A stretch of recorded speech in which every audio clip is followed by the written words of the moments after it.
Hi, Paul MacFarlane here again, professional human being of the 1101 experiment. Now here's something, a little later today, I stopped to do some business and I saw another news story, something universal, banking and corruption and the public response. Here we're looking in Moldova, huge anti-corruption protest in Chisinau. Okay. Now, there are rival groups here, but basically the main protesters are demanding the government's resignation and early elections over a $1 billion, €655 million bank fraud. What's interesting is that here the public and some of the leaders in the public are arguing that the living standards have been damaged by the fraud. The state was forced to bail 3 banks out last year after the money vanished from their coffers. Privately owned news channel Publica TV said clashes between supporters of the Dignity and Justice civic platform and a group advocating Moldova's unification with Romania broke out soon after the rally began. Moldova is one of the poorest countries in Europe, and the fraud has resulted in a depreciation of the national currency, the leu. Okay, the problem here is when the public becomes acutely aware of corruption.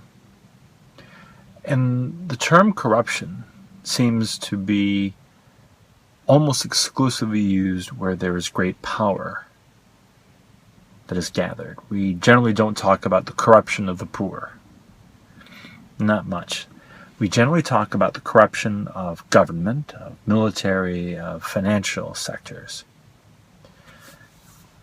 A lot of people are fans of J.R.R. Tolkien's The Lord of the Rings, and I've always argued, as others have too, that the entire message of the book can be summarized in 2 words.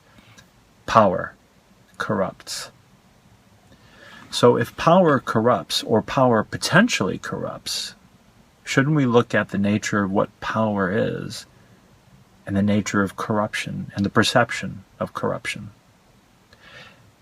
When government and banking are seen as intertwined and as one by the public, when there's corruption in one or the other, it magnifies the sense of corruption.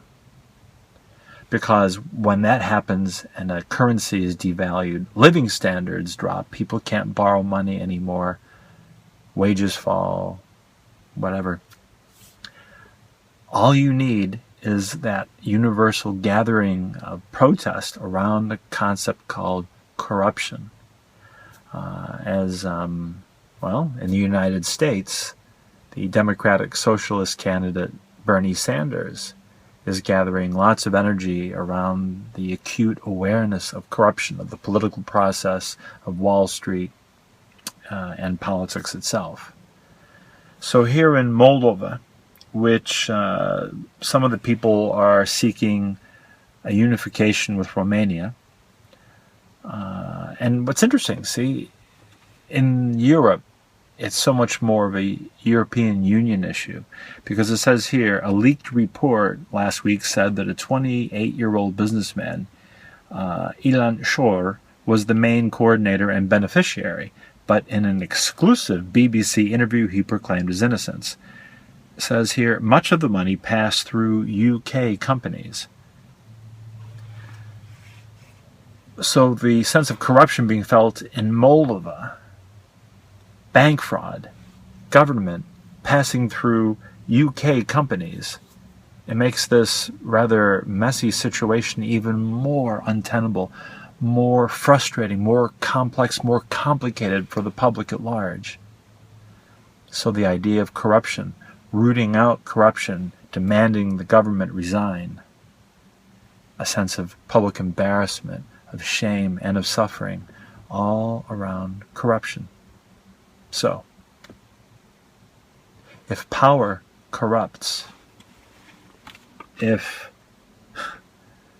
a government and a banking system, a banking class, are seen as one, with ties in a constellation that goes across the world, how frustrating it is for the public to see corruption and to feel powerless. What is the nature of power? What is the nature of corruption? And what is the nature of progress to dissolve or resolve corruption in a country, in a culture, in a person, in a brand? Thanks for watching. Subscribe and share this with other world changers like you. See you soon on our next Any Problem, Anywhere.